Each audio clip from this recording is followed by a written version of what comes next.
Good evening, everyone, and thank you for joining us for another episode of Advocacy. As we have stated, last month was our first month doing the informational sessions on the fourth Thursday.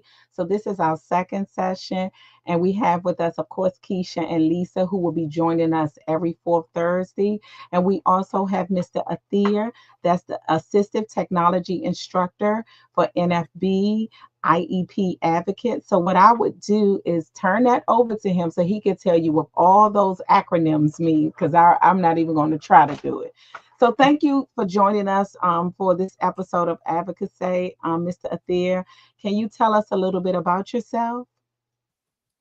Hi, yes, thank you for having me, first of all. My name is Athir Jamoa.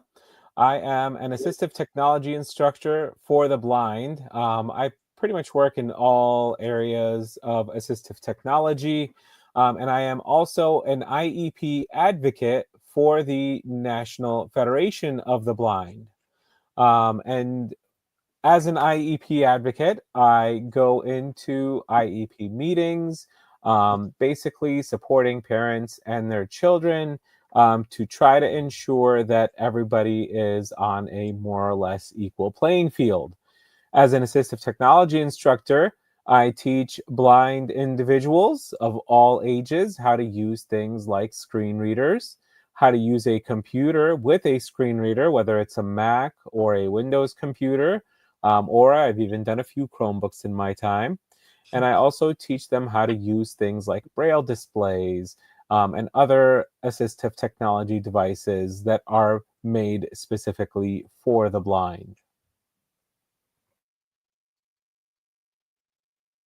Okay. So, with that being said, I guess we can jump right into the discussion.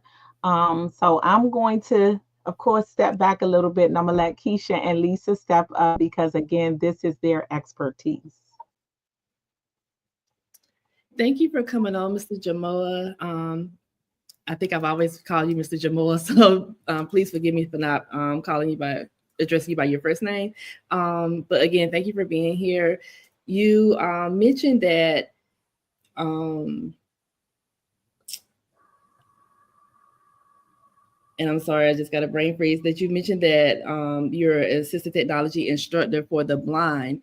Um, for those who may not know, would you consider blind being people who are like legally blind, who have sight, low vision, or is it for people who are totally blind? So no, definitely people who also have low vision as well.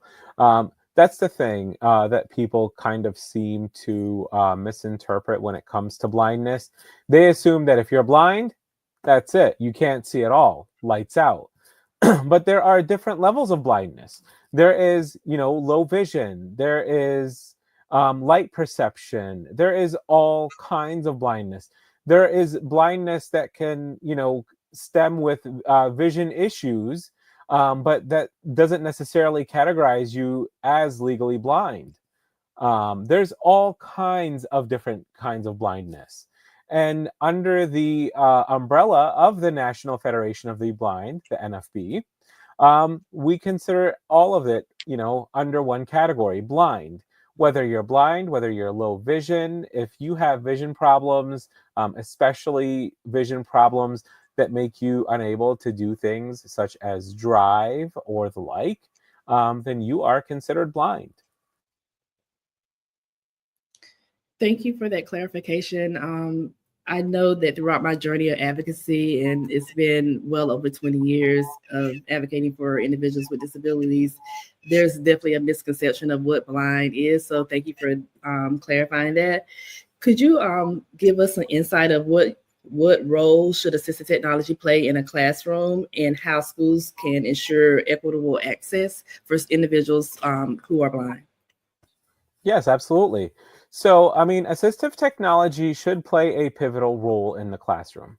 It should not replace teaching blind and visually impaired students things such as Braille, which they will need, especially when their vision or if their vision gets progressively worse, to do things such as identify elevator buttons, identify, door signs, hotel room numbers, bathroom signs, and all kinds of other signs.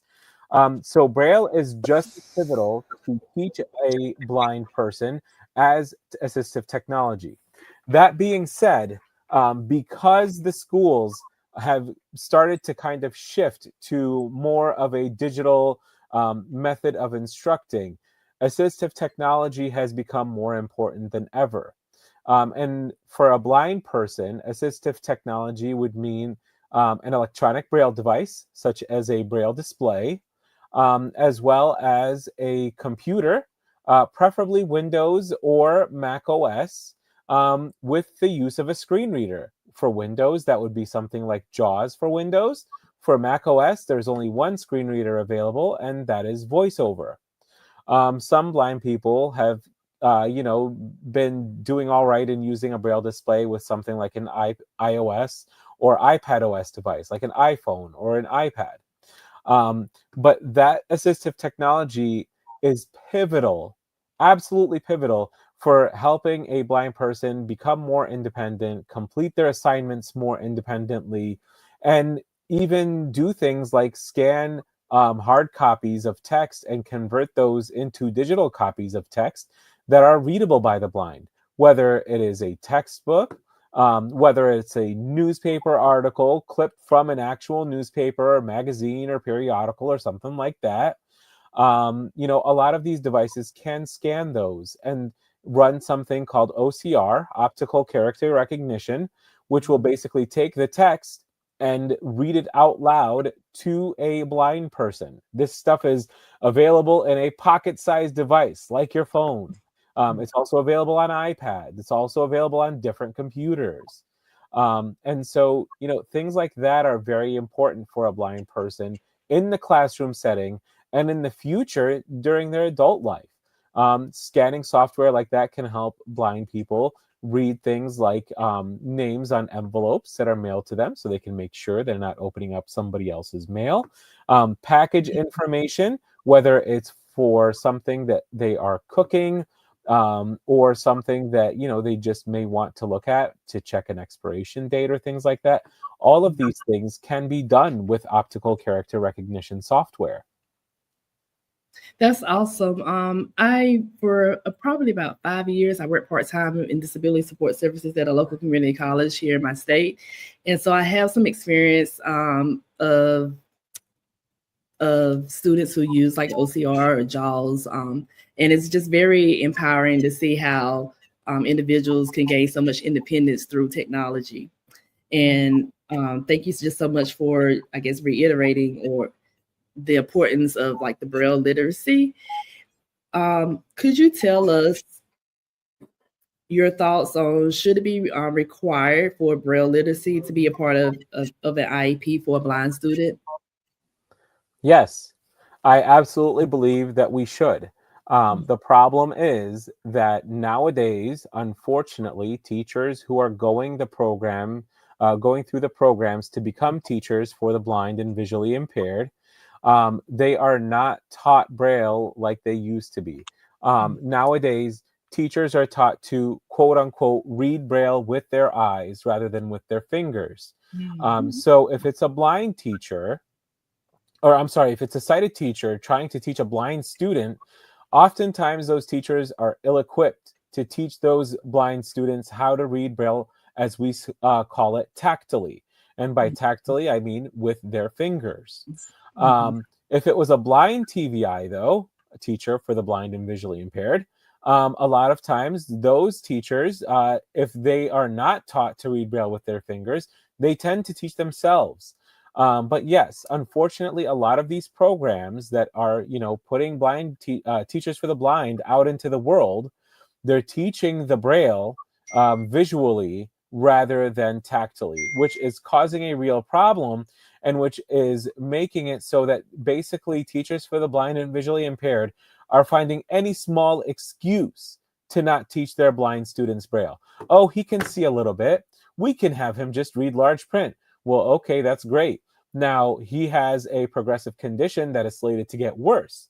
So you're just going to let him, read large print maybe until he's in high school or in his early years of college. And then you're going to set him back when his vision becomes worse so that he can learn Braille. And the problem with that is, as we age, we don't retain as fast. We don't learn as fast. We don't learn as much. When a blind student is young, a child from the ages of, we'll say, 4 and up, I would say probably like 4 to 10, 4 to 11, something like that. It's a lot easier to teach them concepts like this. But the older they get, A, the less determined they will be in wanting to learn this, and B, they may not be able to pick it up as well as, a veteran Braille reader. I'm not going to say there aren't veteran Braille readers who become great Braille readers when they're adults. But sometimes, oftentimes, those new to Braille as adults are really outstripped by those of us who learned Braille when we were younger kids. Yes. So I have a question. Most people, this is my first time hearing about the National Federation for the Blind. So I've talked to a parent. We had a parent on the show last week, and they were talking about some of their son had something I think he had something that Blake has. What is it with the D word? I ain't even gonna try to say it, Lisa. But Well, it's this. Yes. Blake has accommodative esotropia. He has astigmatisms. And I think is it Mr. Jamoa? Can you help me? Is it dilopia? Am I saying it correct? It's myopia, hyperopia. Can you help me out, Mr. Jamoa? I don't remember the exact word either. I'm sorry to say, but yeah, But it was something with a D. Dysphobia or something. I like can't that, remember, but I do know that he had a sight issue, and one of the things that she was trying to do was work with the school as far as his IEP. But I've never heard her mention anything about the National Federation for the Blind. At what point should the parent reach out to the organization to try to get you to be a part, or someone in your organization to be a part of that IEP, to make sure that those goals are lining up with his disability? So I'll be honest. If you believe that there is even the slightest bit of mistreatment of your child at an IEP, like they're not getting the things that they want, or the things that they need, I should say, not the things that they want, the things that they need, then you should reach out to the National Federation of the Blind, and you should, tell them, hey, we're experiencing these issues with our child's IEP, and we believe that we need help. I can't disclose too much, but all I will say is, that is essentially how Miss Wilson found me. She reached out to the National Federation of the Blind, and then a individual from there called me, because I am a part of the National Federation of the Blind's IEP cohort. And he was like to me, hey, we have an IEP coming up. It's really close. If you can't make it, I'll understand, but it's on this day. I was like to him, well, that should be doable for me. And I was able to make it. And I was able to offer a few constructive suggestions. I'm not going to say that we have won a 100% victory, but we have started to kind of make the school more aware of the plight of the student. And now all that is left is to try to get them to act on some of the things that we are suggesting to make the student's life at school better.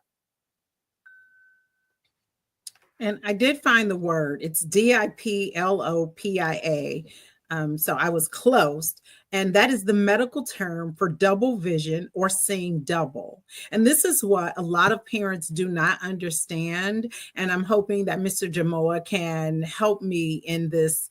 One of my newfound passions is to raise the consciousness around children with low vision, because this is a population of children that have been ignored over the decades by school districts. And what happens is a child has low vision, they appear in the school environment with corrective lenses. also known as glasses. And there are many myths and truths. People believe that because a child is wearing glasses, he may have 20/20, not understanding or appreciating the underlying eye condition. So in my situation, it's accommodative esotropia, which with glasses, my son's eyes still cross and he has blurred vision. And as a result of that, he has visual disturbance. The visual disturbance leads to vision strain, and it leads to vision fatigue. And so you have to have an appreciation for the underlying condition and not for just what you're seeing with your eyes. And so, Mr. Jamal, if you can talk about, how we're doing our children a disservice, believing that just because they're wearing glasses, that they have clear and perfect vision. Yeah.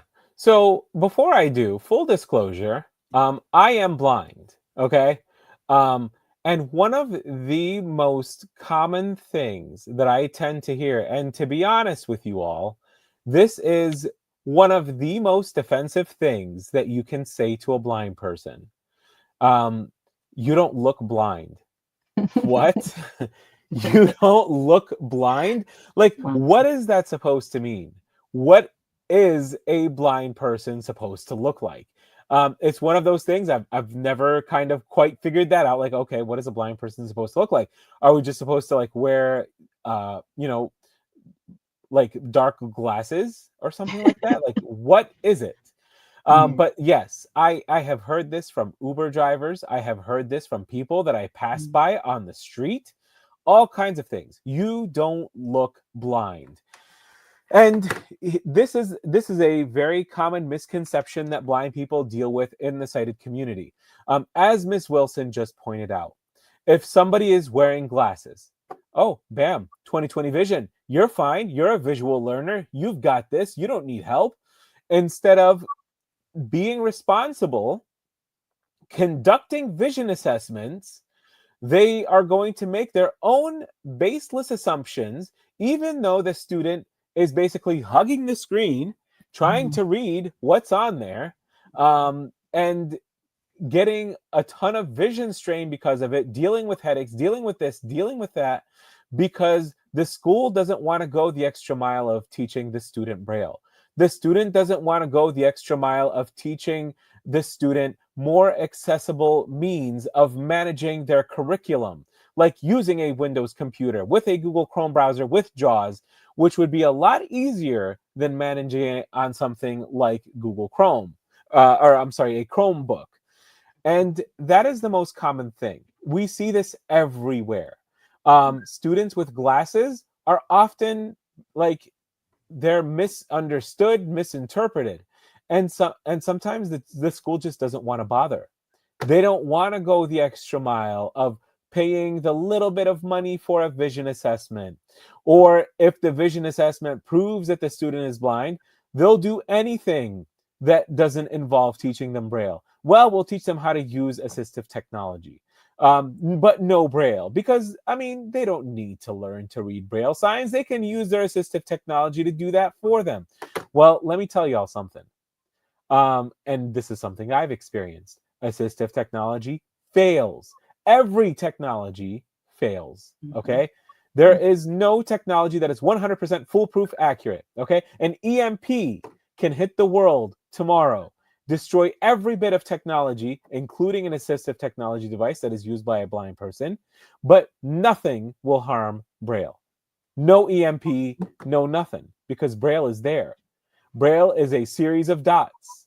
It will always be there unless some enterprising sighted person thinks, oh, hey, let's be funny about this and let's scratch the Braille dots off, which, believe me, has happened. Mr. Jamoa, thank you very much. Okay, there we go. I thought we had a technical issue. I just want to, first of all, I want to take this moment, team, to just offer a personal thanks to Mr. Jamoa, who has attended 2 IEP meetings. He has exchanged a series of emails with the school district. And then I learned today that he's actually a volunteer for the National Federation of the Blind. And I just want to give you a personal thank you, because I have been embattled and embroiled with the vision department in my son's school for nearly 3 to 4 years. When I learned something from you, really, my son entered the early childhood center with the same diagnoses that he carries today. And it wasn't until maybe 15 days ago that his IEP was changed and his designation. He's now declared a visually impaired student. And so he's 11. And so what grieves me is that I look at the time that was lost, where he could have been receiving intensive vision instruction and perhaps learning Braille, and where will we be today? The last thing I want to say is that when Mr. Jamoa talked about hugging the screen, in my son's recent education evaluation, the first sentence that the psychologist put in the report is that he was observed leaning into the screen. And I want to paint a picture for you. My son wears glasses and he has an oversized device. His device, it's the largest device in the class. He should have a 17.3 inch, but he has about a 16.9. So imagine a child with glasses seated at a desk, still pushing forward and leaning into the computer, into the device to read the content. And no one thought that was a red flag. So I just want to extend a deep personal thanks for you coming here to educate us today about this. And hopefully we can encourage parents to start thinking outside of the box. When you keep running into those brick walls, you keep trying to figure out a way around them, because there's help out here. We just have to figure out how to access the help. And then we have to share it, like what we're doing now. We're sharing our resource with our advocacy community. Thank you. And if I can, like really quick, the thing is, like, not all of these battles are going to be, very easily winnable. A lot of these battles are going to take years and years and years to win, and may result in the need for legal litigation against the schools. Sometimes that ends up being necessary. I'm hoping that in this situation, things can be resolved without needing to resort to something like that. But we have had instances where we have had to call in the big guns, essentially, and let the schools know, like, hey, you are violating this student's most fundamental rights as a disabled student, as a blind student, as a student. Section 504, et cetera, et cetera. I could list a whole bunch of them. But the thing is, sometimes these schools just have to be educated. And I'm hoping that was the issue with this particular school, is that it had to be educated. And then we can see what happens from there, now that we've kind of opened up a dialogue. Yes, there is pushback, but we are hoping that the pushback will hopefully just be ignorance seeking enlightenment, essentially. But I will say that the student's example is a prime example of what I was saying earlier. Oh, the student wears glasses? Well, for sure he has 20/20 vision. Oh, he's leaning towards the screen? Oh, that's nothing. We can, kind of get that out of him down the line. Oh, vision strain? Oh, yeah, I mean, I get that once in a while, so he gets that, sure. It's everyone. And like, people will usually try to make excuses, try to make justifications, and it's not excusable. Because these people should know better. They are teachers. They are in the school system. But sometimes a lot of these individuals are, looking for shortcuts, essentially. I think you hit the nail on the head with your statement. I think, in my opinion, I often see that there's a lack of qualified personnel, people who lack credentials in the areas that they hold a role in. So you have visually impaired people in director roles or in the special education department who don't even have degrees or certifications that will allow them to make proper or informed decisions to assist the children that they oversee.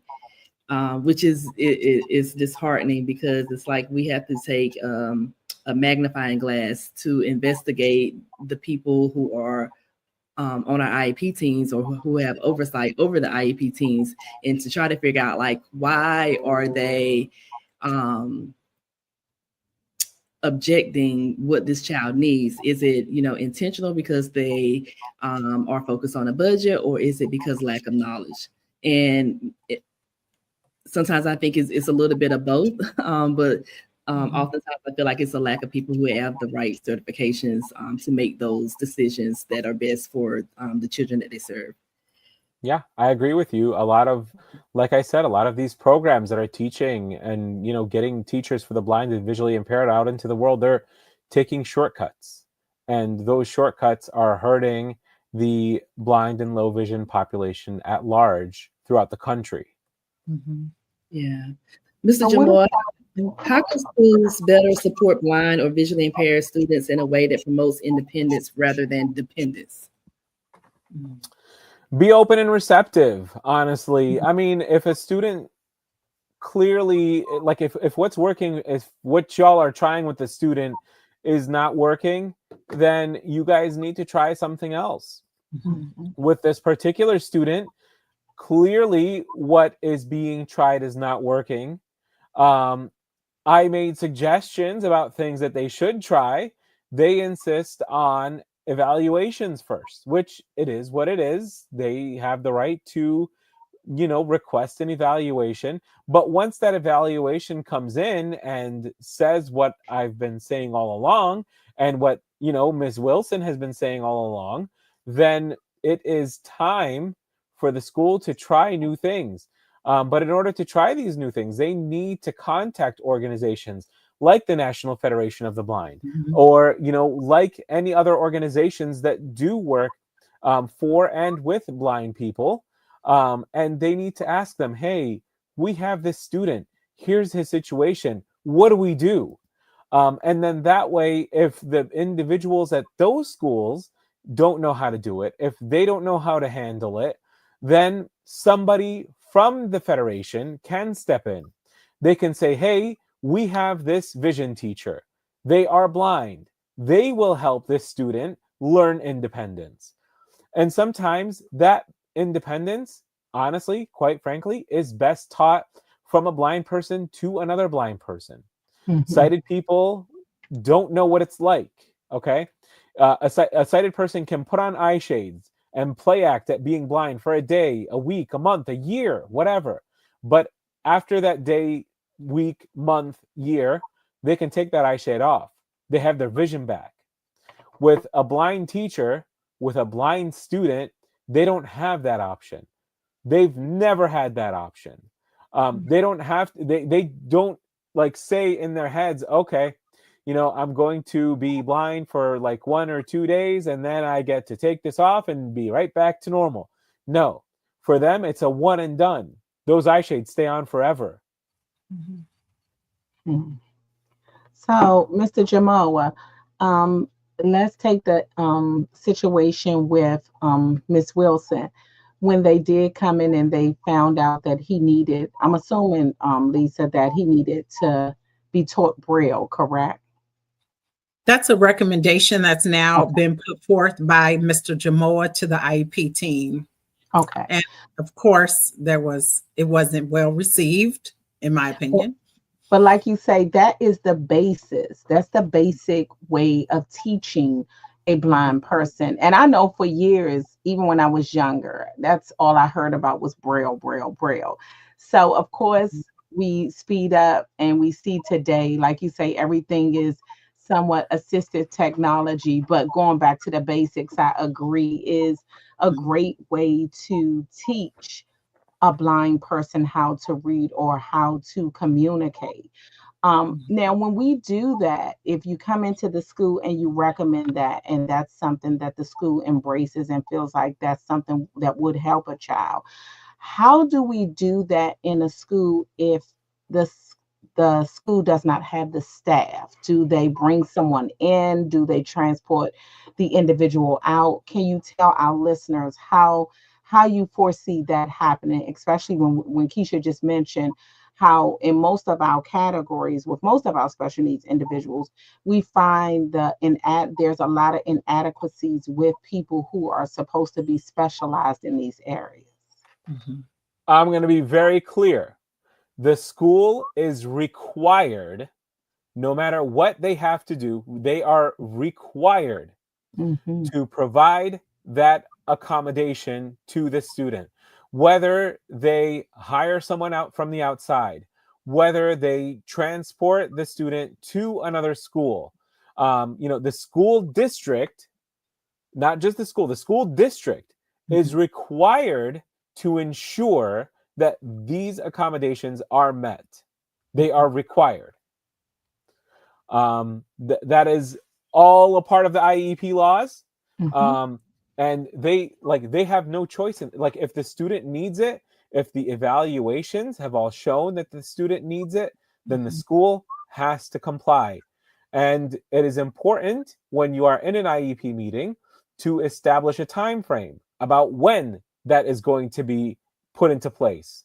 That way, if the school does not go by that time frame, and if they don't put it into place by hiring somebody or driving the student out to another school that has the resources that the student needs, then, well, other actions can be pursued. Mhm.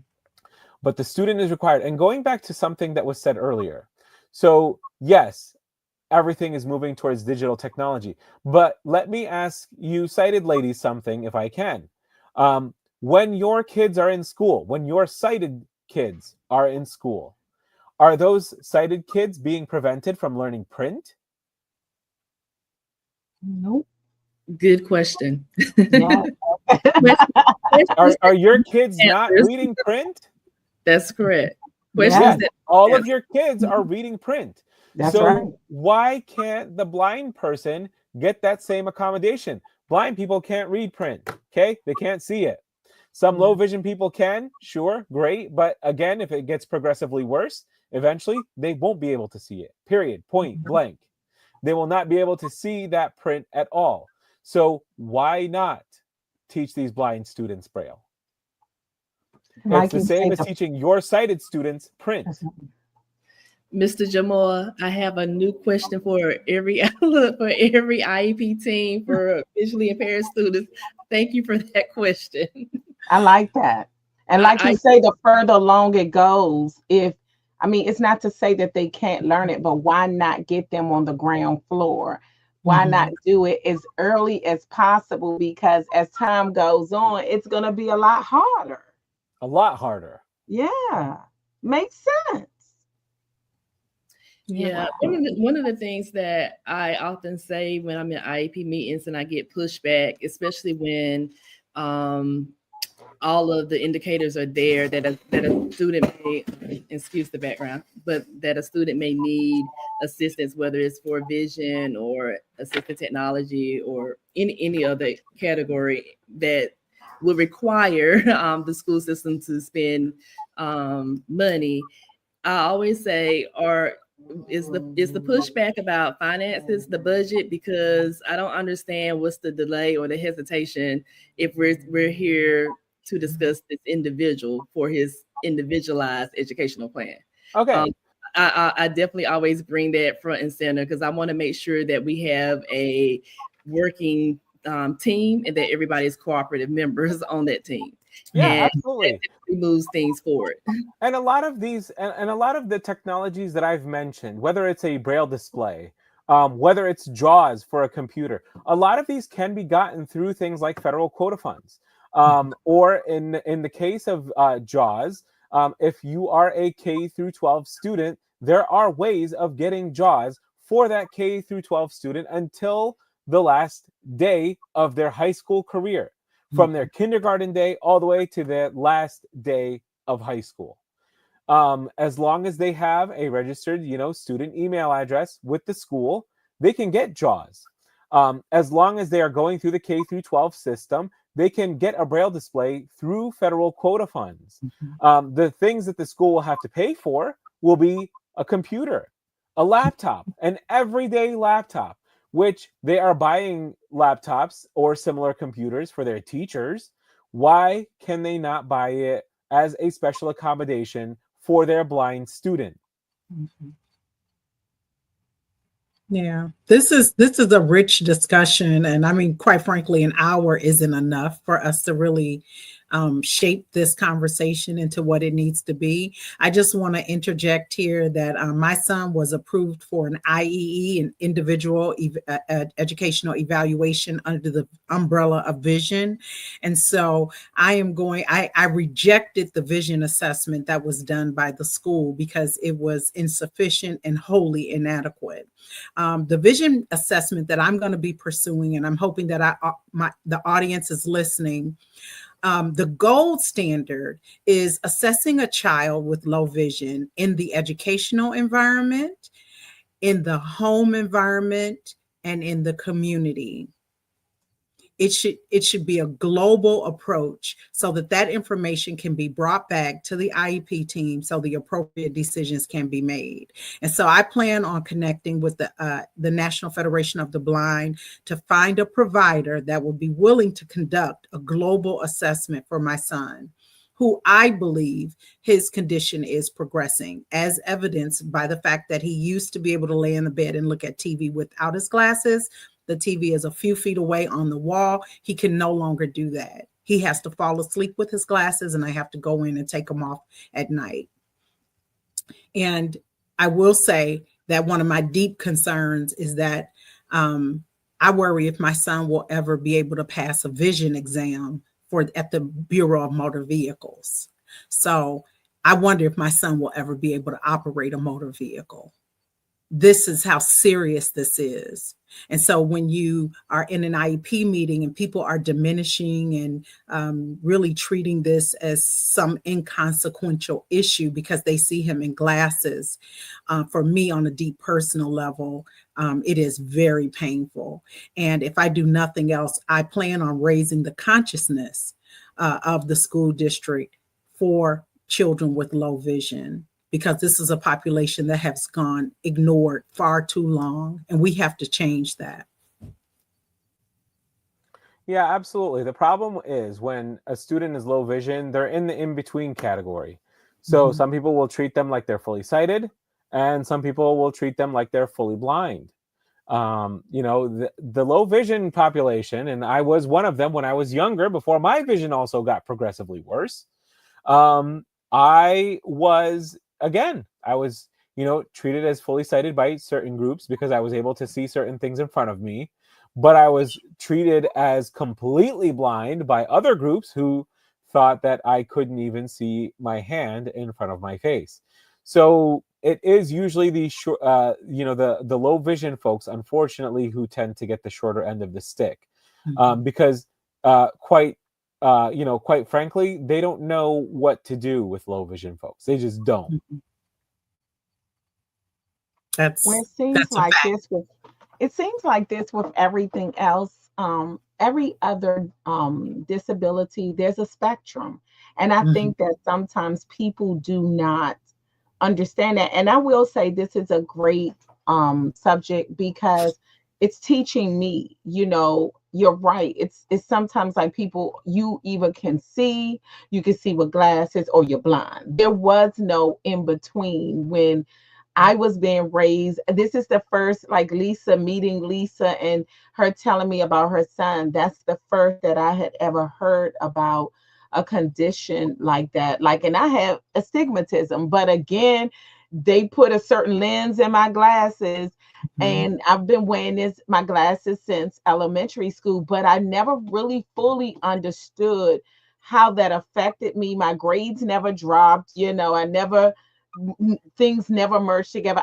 To this day, I really don't fully understand what that was, but I do believe that this is a discussion that needed to be had, because just like with every other disability, we're finding there is no cookie cutter. It's always like a spectrum, and it's a spectrum that really a lot of us were just not aware of. Mhm. I think that's important. What you just said, very pivotal, because it's not no cookie cutter. And when we sit down and we're at an IEP table, oftentimes, and if you've attended as many meetings as Lisa and I, we see a lot of cookie cutter reports, IEP plans. The copy and paste. I can't even tell you how many IEPs that I've seen that actually had names of other students copied and pasted, and goals copied and pasted in the wrong student's IEP. Some multiple names and one within one IEP. So I think that we have to bring it front and center, and to really say, hey, we're here for this individual. One of the things that I never like to hear in an IEP meeting is, well, the other students or students such as, we're not here about those students. I could care less. I mean, it's great that you acknowledge them, but we're not here for those students. We're here for this child here. So I think that we have to often remind the team, the IEP team, that, hey, we're here for the individual. I understand that there's a category here, a category there, but there's a lot of gray area within students with disabilities. And what we don't want to do is generalize this individual. Yeah, and that's the thing. Like, a lot of people will tar and feather blind people with the same brush. Oh, you're like this, then you must be like this guy. And I mean, sure, go ahead and do that. You're wrong, but go ahead and do that. And they'll just keep being ignorant of that fact. To them, all blind people are the same. They can't see. And there is no in between. Even if you have low vision, you can't see, you're blind. The one thing that I appreciate about being an educational advocate and a special education ambassador is that I leave myself open to learning. And I think that that's something that IEP teams can benefit from, because you can't come into an IEP meeting with absolutisms and everything is concrete, black or white, because every child is an individual and they all have different limitations and they have different strengths. But for me, I believe that if we really take it back to the beginning, the entire purpose of IDEA is to create a level playing field for disabled children to access the general curriculum or the special education curriculum. But how can you access it if you can't see it? And so understanding that when you have children like ours who have numerous cognitive disorders, all of these disorders originate in the brain. Handwriting originates in the brain. Vision originates in the brain. So when you have a child and you're a special education teacher, there are some things that you should come with your own framework. Okay, there may be a speech problem. It originates in the brain. So when you're looking at the child, you have to see the whole child and understand that because of their how the brain may be afflicted or affected, there are some things you should come to an IEP team meeting with an open understanding and be willing to learn and absorb the new information, instead of trying to resist and attack the parent and also diminish it. Because I would have never known that I would be standing here this many years later trying to defend my son's vision condition. And the last thing I'll say is that the name of his condition, the most prominent, he has multiple, but the most prominent is accommodative esotropia. And the best example I can give you is that his eyes do not work together. When you and I look at something, both of your eyes track together. So if we look to the right or the left, our eyes operate together. His eyes go the opposite direction. And so you can imagine the visual disturbance and the strain and the fatigue that he experiences all day, every day. And then it's evidenced also by his reading scores. He's significantly behind his peers, because most children with undiagnosed vision conditions, like what I just told you, and dyslexia, A lot of times those things fly low on the radar, and you just have a child that's just struggling with reading. Well, sometimes if you take that extra step and investigate, why is this child still struggling with reading, you're gonna uncover a vision condition and dyslexia. But we don't have enough resources being poured into this area to help uplift this population of children. We really don't. And unfortunately, that tends to cause a lot of problems. And it honestly usually leaves blind people getting, like, the short end of the stick. This has been common. This is not new. And maybe every classification of, the disabled community thinks that they are getting shafted more than anyone else. But I really think that blind people have it the worst. Like, I think that we have it even worse than people with hearing difficulties. A lot of times, because people who are hearing impaired are able to see, and so they are able to relate with a wider part of the world. The thing is, we live in a sight focused world. We really do. When something happens, people aren't going to listen for what is happening. They're going to look at what's happening. It's instinctive for the world at large to use their eyes, not their ears, not their noses, not their sense of touch. They're using their eyes.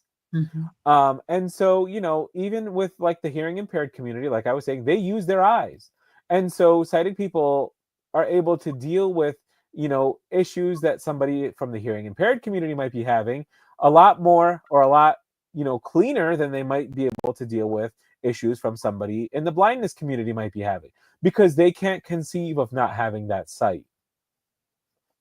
And so they think that the blind people are the lower end of society, essentially. I can see that. I honestly can. And I will say this, it's a great thing that Lisa pursued this as much as she did, because we had another listener on.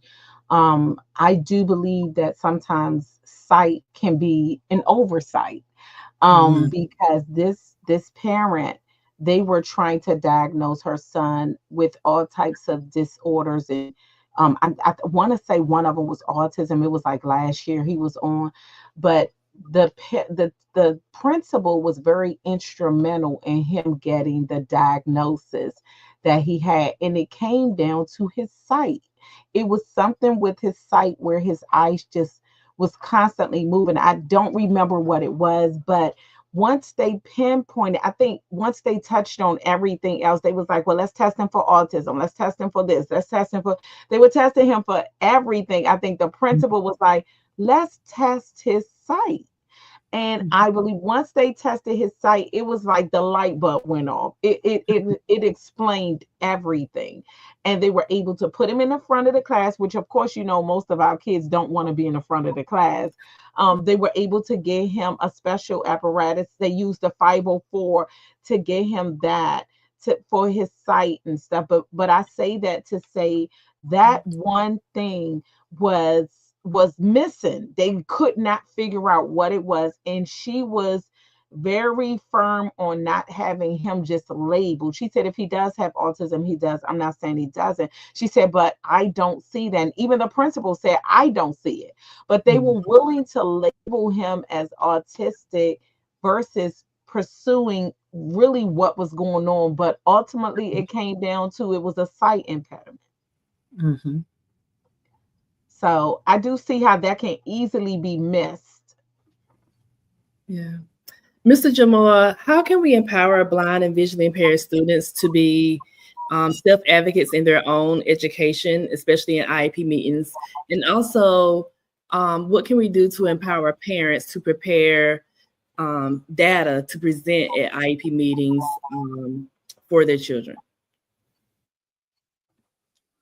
So teaching blind people to be advocates sometimes is very difficult, because the thing is, a lot of times I will quite frankly say some blind people have just basically been told, this is what you're getting and you're going to deal with it. Like stay in your lane. And so a lot of times blind people can at times be afraid to advocate for themselves. That being said, the way that I would suggest to ensure that a blind person can advocate for themselves is give them choices. Don't go to the blind person and say, you're getting this. Okay. That's like the worst thing that somebody can do. You're just getting this and you're going to deal with it. Okay. Because that's essentially what you're saying if you're not going to give them a choice. You can tell them, hey, here are the options that are present for you. Here are the ones that I recommend, and here is why I recommend them. But here are all of the options. And then you tell me which one you think is best and tell me why you think it's best. But give them the choice. Okay. Don't just make choices for the blind people. That is not the way to do it. That is absolutely not the way to do it. Let them choose. Let them have a say in their life. And then once that kind of comes in, then the rest of the advocacy kind of comes in. You can have a talk with your child and tell your child, hey, if your teacher is saying that you have to do this, but you are not comfortable doing this, you have to speak up and you have to make sure that your blind child knows you have a choice. You make that choice. Make it responsibly. Otherwise, you are going to be, treated like your sighted peers if you make the wrong choice and you don't research that choice, whether that choice is, bad in whatever ways. If a choice results in you getting into trouble, then yeah, you're going to get into trouble, just like your sighted peers. You're not excluded from trouble just because you're blind. It doesn't work like that. And so as long as you kind of treat them,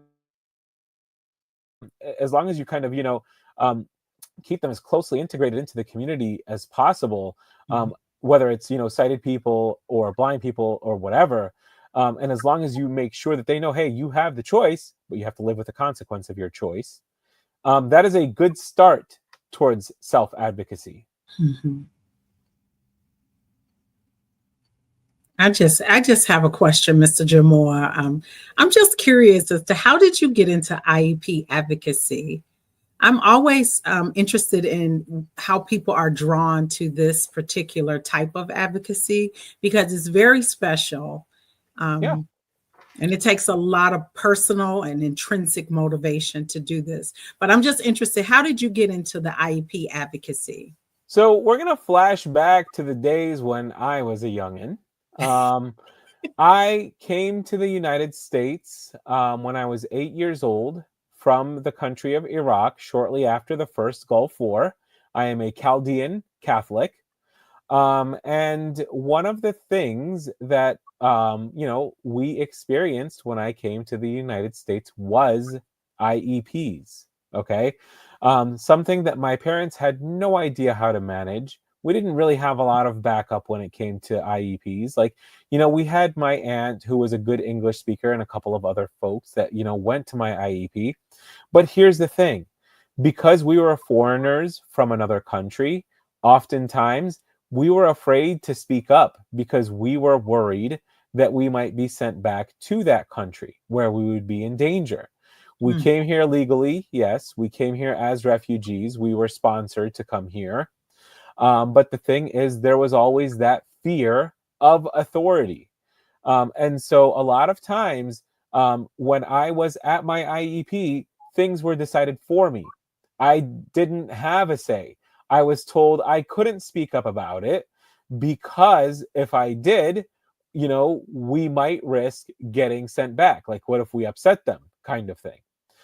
And so, that has kind of always stayed with me over the years, especially when I grew up and realized how wrong that mindset was. And I don't want blind kids to ever have to deal with something like that. whether they are from another country, whether they are from the United States itself, born and raised. I want them to know that they always have a voice. I want them to know that they always have a choice. And I want them to know that they can always advocate for themselves.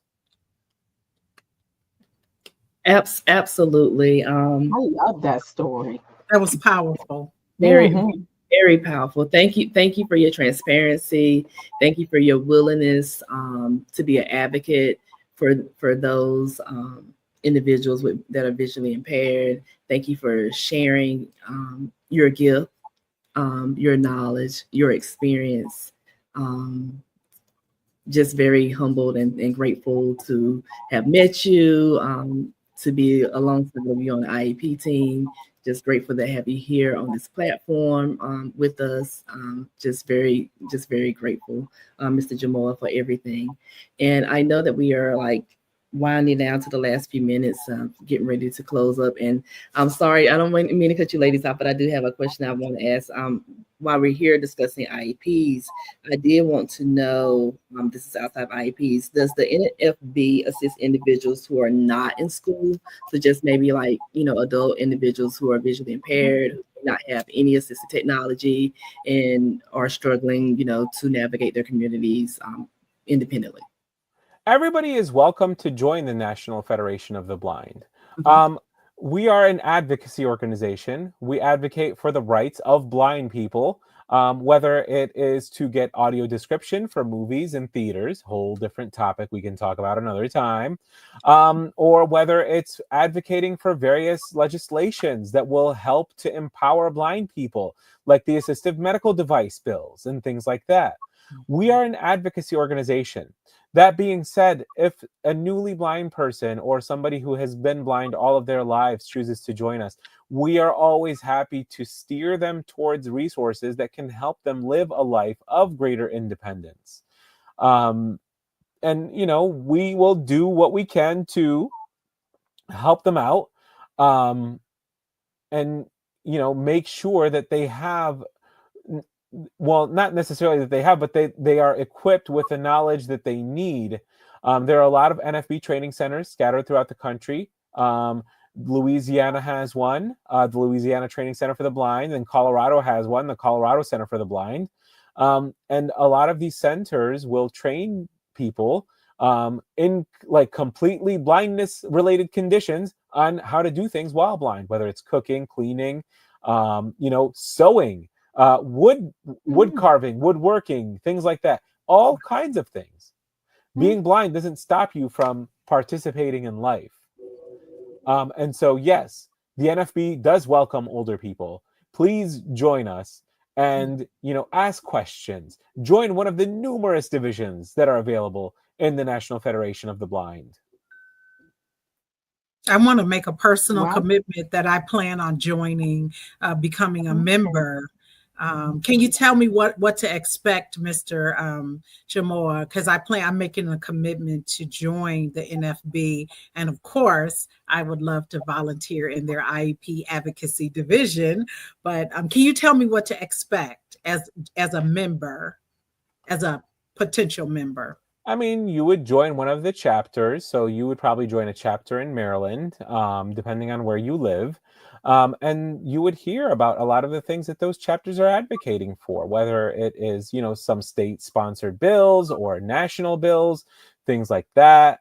And then, again, ask questions. They'll help you. They'll steer you to resources to help your blind student. There is a division for parents of blind children, which essentially would give you everything that you would need as a sighted mom to a blind child, and how to deal with that, and how to raise your child without him being left out of the different things that sighted children can take part in.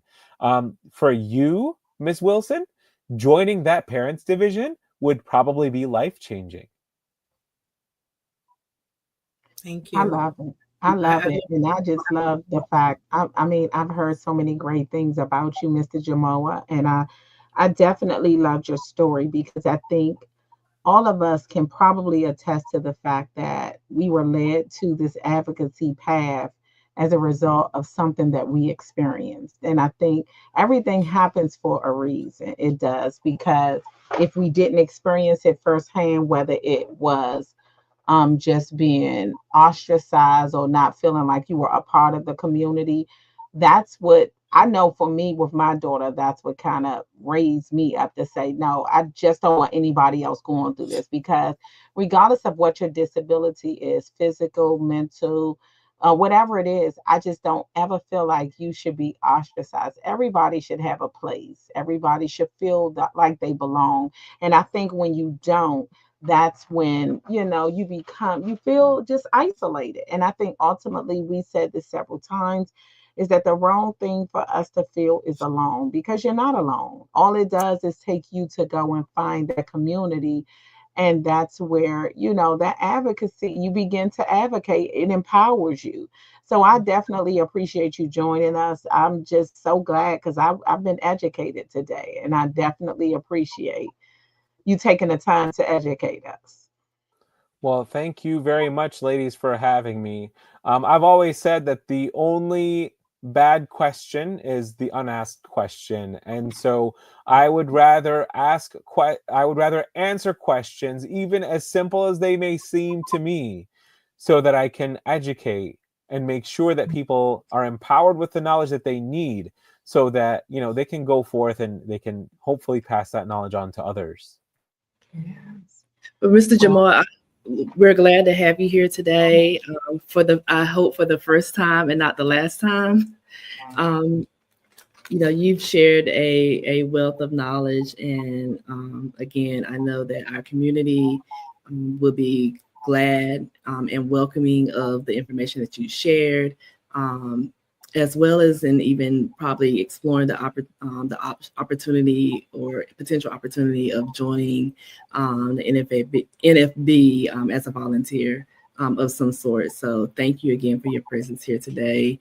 You have definitely enriched our lives and with this conversation. Thank you very much again for having me. Thank you, Mr. Jamal.